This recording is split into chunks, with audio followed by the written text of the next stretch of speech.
Apa bahaya kena buat semasa viewing? Masa viewing rumah, jangan tengok cat semata-mata. Ada beberapa perkara yang kena ambil perhatian. Yang pertama, tengok keadaan bumbung. Ada kesan bocor ataupun tidak. Okey, yang kedua, tengok dia punya plumbing dan tekanan air. Ketiga, tengok dia punya wiring dan juga switch.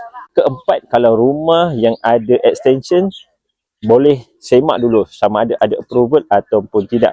Ya, sebab itu semasa viewing rumah, tengok dengan mata buyer yang serius. Bukan sekadar kita rasa suka, tapi kena fikir kos selepas kita membeli rumah. Kalau semua nampak okey, barulah kita akan lebih yakin nak teruskan proses jual beli hartanah. Sebab itu, proses semasa viewing sangat penting untuk anda melihat banyak aspek dan juga banyak perkara. Kalau anda suka dengan tips ini, jangan lupa reja-reja.